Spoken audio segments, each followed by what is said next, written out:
And thank you so much, Kevin. And I love you, but I must admit, I have a confession to make. When I was asked to make this talk, I should have said no, but I didn't. Why didn't I? And that's because I have a problem. I am a people pleaser. I love saying yes to people. I absolutely adore receiving thank yous, and I just get excited at the thought that somebody's life was made even just a tiny bit easier by me. But over time, I can overextend myself, and I've begun to realize that it's getting harder and harder for me to keep up with all of those yeses that I've agreed to. And I realized a couple weeks ago that I needed to learn how to say no. And this talk is about some of the lessons I've learned from reading some books and listening to some talks. And as I was reading them, I realized there were four things that I needed to understand. First of all, I needed to understand, why do I always want to say yes? And secondly, why should I say no? And then figure out a way to judge when it's time to say yes and when it's time to say no. And last, I wanted to learn how to say no effectively. So I kind of am going to go back to the first one. Why do I say yes? Because saying yes rocks. I mean, some of the biggest decisions we make that can have positive impact, we answer those questions by saying yes. I mean, our culture and our society has really conditioned us to say yes. We're comfortable when we say yes. When we're congruent with others, we feel comfort. We feel in the flow. We feel happy to be sharing these experiences and be doing things with others. And there are no negative undercurrents. But there's also a reason why the phrase yes and is used in improvisation. And that's because no shuts down conversations and progress. But saying yes opens possibilities to collaborate, to build together with other people, and to further discussion. And oftentimes we feel a little bit guilty when we say no, like we're letting someone else down.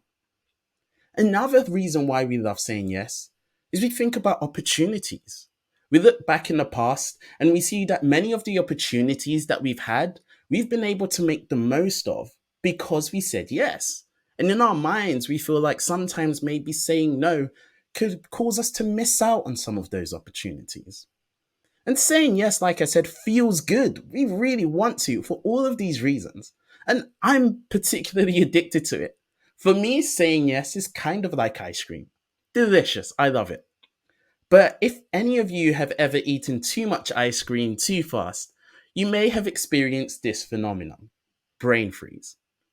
And that leads me on to my next point, that saying yes to everything can be really taxing, especially when inside you really didn't want to say yes. See, when we say yes when we really don't want to, it means that there is an inner conflict happening. We're doing something or giving something away, and we are aware that for us it is a big deal. And we just expect the other person to intuitively know, to understand, to value and appreciate what we're doing for them. And sometimes it may feel like they don't.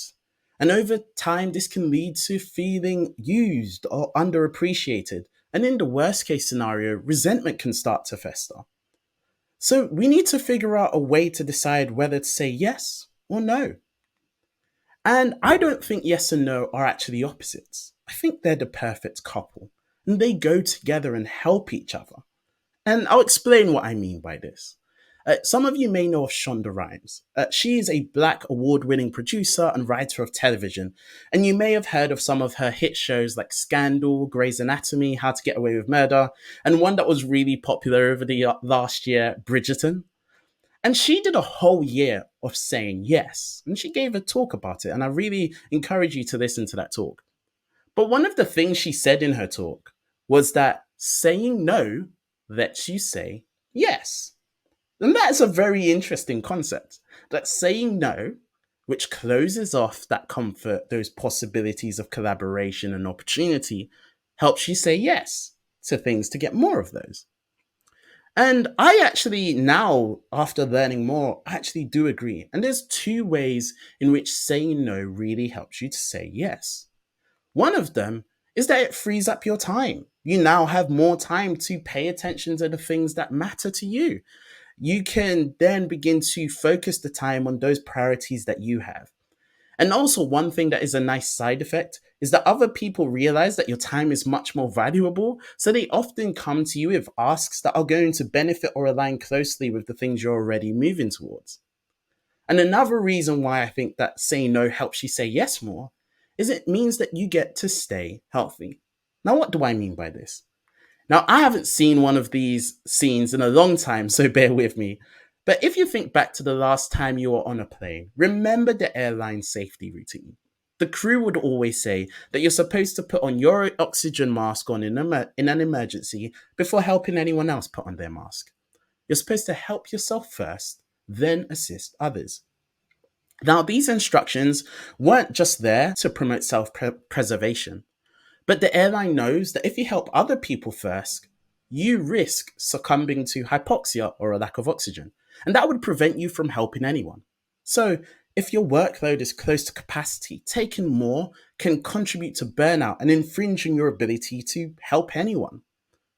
And it takes us to this word, balance. It's all about finding balance.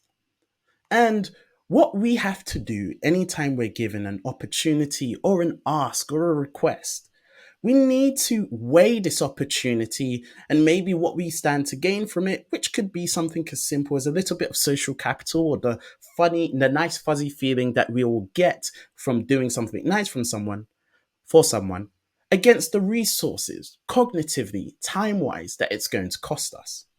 And I realized that for me, I probably need a framework to help me make those decisions. And that takes me to what my talk is really about: why dating apps help simplify decision making. Now, I acknowledge that people may have different experiences with dating apps, but bear with me for the analogy that I'm going for. So, for those of you who may be unfamiliar with the user experience of many of the popular dating apps, here's a dating app that I designed for doggy dates, and it's got one of my favorite dogs in the world, my friend's dog Moo. Now, with most of these apps, there are usually two interactions you can do. You can swipe right or swipe left. Swiping right is a yes, and it usually means I'd like to find out more about this person and talk to them and start a conversation. And swiping no means I never want to see them again. But before you actually decide whether you're going to swipe right or left, there is another option that not enough people, in my opinion, take up. And that's the option to actually look at the profile in more depth and find out more about this person or this dog in this case. And I think that's one of the things that's going to help us to determine whether we're going to say yes or no. We need more information. And I've kind of thought of a couple of different ways that I can structure this information to help me make a decision. And I just use the question words: who, when, where, what, who, and why. And I'll go through each of these in detail. So let's start with the when and the where. So this is asking yourself, when is it happening? Is there an actual date for it? And if there is, can I make it? Also, this is asking yourself, how much time is it going to take me to do this thing? Is it coming at a time when I have so many other deadlines coming up? Or is this deadline far ahead and I can actually have time to do this? Now, the reason why I like this is because it's easy, if you keep your calendar up to date, to have an instant no without having to go through a lot of cognitive load. So, definitely one piece of advice I can give you is to make sure your calendars are up to date. The next thing is what? What am I doing? Have I done this before?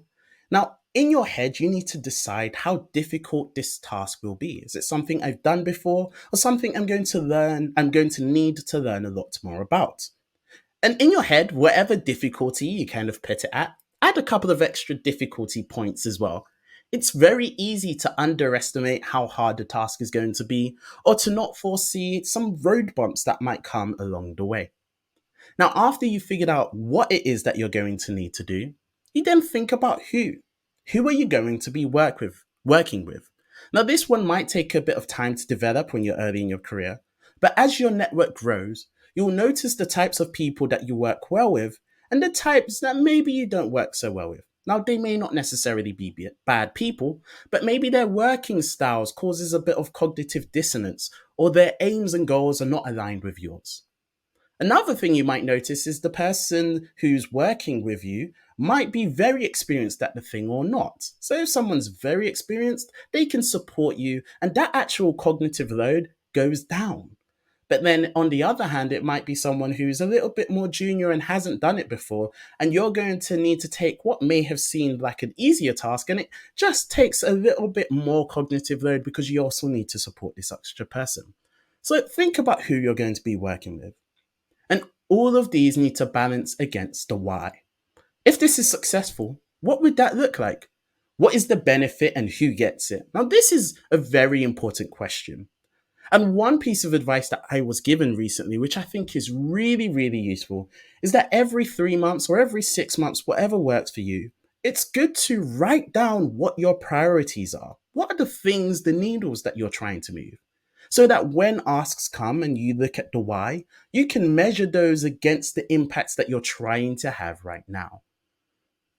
Now, say that we should look at all of these things because we really want to evaluate whether something is worth doing before rather than after. Now, I'm a massive Marvel nerd, if you haven't guessed by now.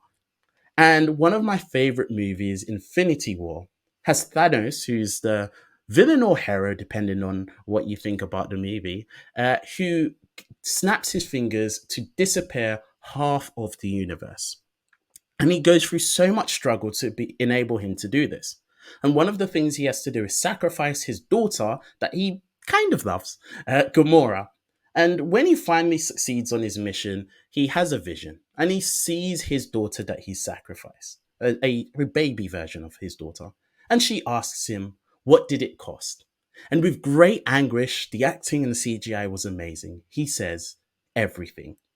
And sometimes I wonder if right at that moment he had known, like way at the beginning, before he embarked on his quest, that this is what it was going to cost him, would he still have gone on that mission? And that's what we want to do. We don't want to be finding that out after the fact. We want to ask these questions and gather all of this information. But we need to figure out a way to digest this and actually turn it into something that's going to help us make a decision. Well, I'm going to steal a matrix from the world of business. I love stealing things from the world of business. And this is something called the growth share matrix. And it helps companies that have many different products decide which ones they're going to put more investment in and which ones they might move away from. And there's two axes. How much cash does something generate and how much cash does something cost? And I'm going to use the company Amazon as an example because they have their hands in a lot of pies. So let's put some of Amazon's products on this. In the bottom left, which is something that takes low cash but generates a lot of cash, we have AWS. Makes a lot of money for Amazon and it helps keep the lights on. Helps pay for everything else. In the things that maybe cost a lot but still generate a lot of cash, you may have something like Echoes. I don't want to say the A word because mine is right there. But did you actually know that those devices barely make, I think, just a tiny bit of profit? By themselves, they wouldn't be a viable business, but they actually help because they mean that customers interact with the rest of Amazon's products. So it's something that is high effort but high reward. So they still keep it on. Now, they have things as well that are low reward and very high effort, and it's questionable whether they should still be doing those. I'm going to specifically choose Blue Origin, the space company that he started. In the future, it might move over, but right now, I don't think it's really making them much money, and it's definitely costing a lot. And then usually you have the things that are low effort, low impact. Usually they're things that actually get moved away from. If you've never heard of the Amazon Fire Phone, there's a reason why it's in this space. But what does this mean for us? Well, I kind of take this and I'm going to put two different axes. So rather than cash, I'm going to look at the effort cost. How much effort do we need to put into a task? And the possible impacts. What's the why, and how is this going to help me? So we use the whens, the wheres, the whats, and the whos to determine how much effort a task is going to take or a request is going to take. And then we use the whys. And is it aligned with my current goals and aims? And we use that to determine how much impact it has. And I think a good way for me to explain this and put this into practice is to just give you an example of some asks that I've had to deal with recently. So last month, I had someone reach out and say, "Hey, Nathaniel, my name is X. I'm reaching out to you with a fun invite if you're open to it. The EB or Employee Brand Team is creating a video for Global Diversity Awareness Month. And I'd love to have you in as one of our speakers, explaining your role, etc., etc." Cool. Now let's reread this, but using the framework that we've had in mind. When and where is it? It's going to be in the first week of October. Where is from my home, just because we're all virtual. And it's going to take 30 minutes of my time. Speaker, what am I going to do? I'm going to be a speaker. That's something I'm very, very comfortable with doing. It's not necessarily going to be a massive amount of cognitive load, especially because I don't need to write a whole talk. I just need to explain my role and why I'm going to build it. Shouldn't take me long. Who am I going to be working with? The employee brand team. Now, I had never worked with them before, so I'm just going to put a little bit of a bump on the effort cost because you never know. They might be someone that I don't necessarily work well with as some other teams. And what's the impact? What could come out of this if it's successful? Well, I'll get to collaborate with a new team, which is going to be good. And that's actually one of my goals at the moment, to collaborate with other teams. And I'll also get FaceTime on Twilio socials. Now, I know that might seem like I'm craving social media attention. What I actually live in a public facing role, so it's actually beneficial for my career for companies to, for other people to see me and attach my face to the brand of my company for now. So when I put this on the matrix, I see that this has a decent amount of impact that fits into the goals that I have in store, but also it's not going to cost me a lot of effort. So it's going to go over in that corner, and that's something that, yes, I like this. I'm going to keep this going. Now, let's look at another ask. Hey there, I hope you're well. The EIC, or the Early in Career team, has a number of hiring events coming up with a tech focus. And they asked me to look at the sign up sheet and see if I could help with any. One thing I actually like about this ask is they've acknowledged I've done so much for them before, so I might not have the bandwidth. But let's go about this using our framework. Now, when I actually looked at that sheet, those events started late because they were US centric and went into my non working hours. So that's a lot of effort for me. Also, what did I have to do? I had to do interviews. And interviews are something that I believe you should do a lot of preparation for to make sure the candidate has a great experience.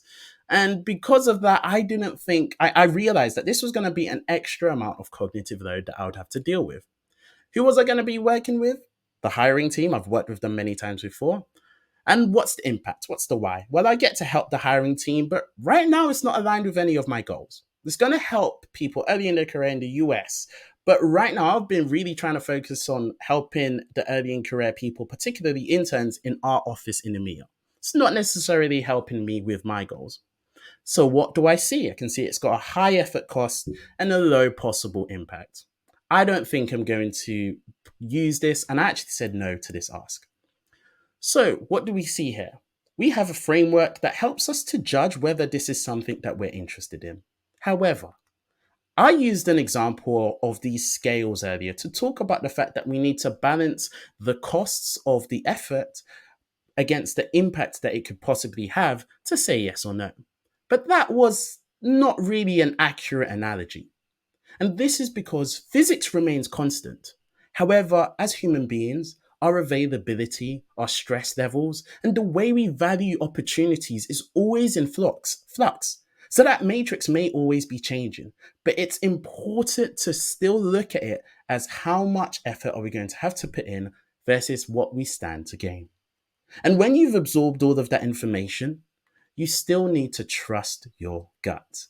Usually when we gather a lot of information, we have a clear idea in our head what we should do. So trust yourself. And at times when you've trusted your gut, you're going to need to say no. And this is something I really wanted to get good at. And from a couple of different places, I thought that the way to say no effectively is to be like a ballerina.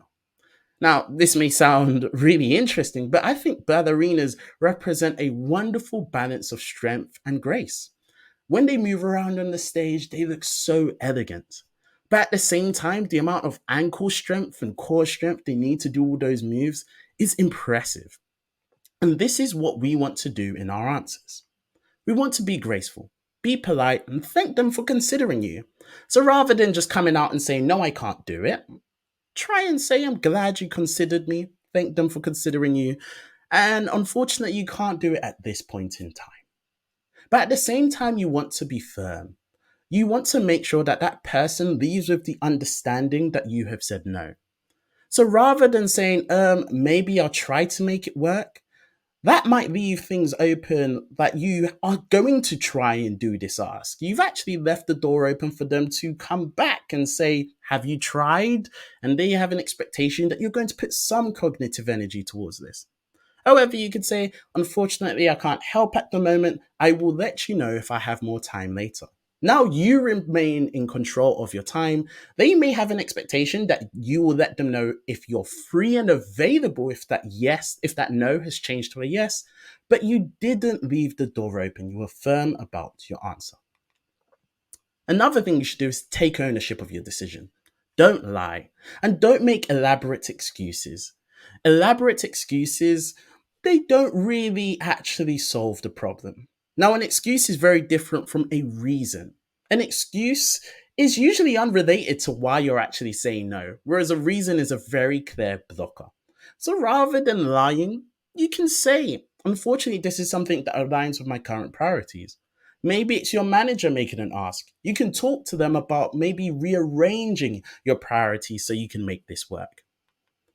And another thing that you should do as well is you should also offer no, you don't have to offer an alternative. And I've put an asterisk here deliberately. And the reason I say this is it's not your job to offer an alternative. You saying no doesn't mean you still owe them an answer. But what you might want to do is you might want to, if you think this is a great ask, but not for you right now or not for you for X reason, you can explain to them those circumstances.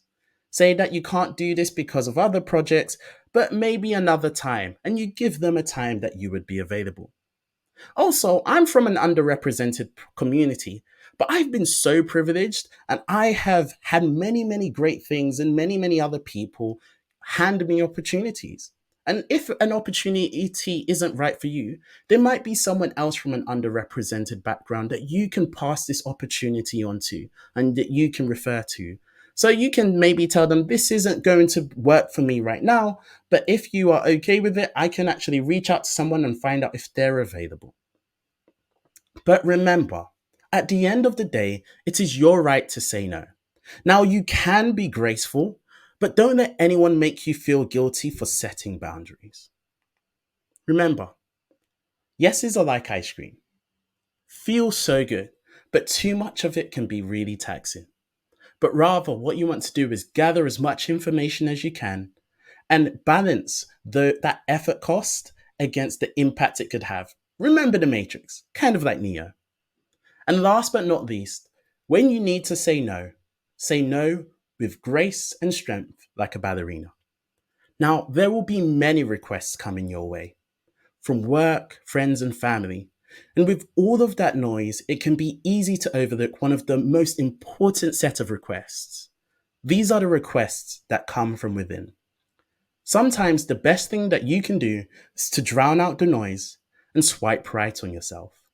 Say yes to your body when it needs a break. Say yes to your mind when you need peace. Say yes to your dreams, your hopes, your visions. And if you need a little help saying those yeses to yourself, just remember that saying no lets you say yes. My name is Nathaniel Okenwa, and next time I'm asked to do a talk, I might just say no.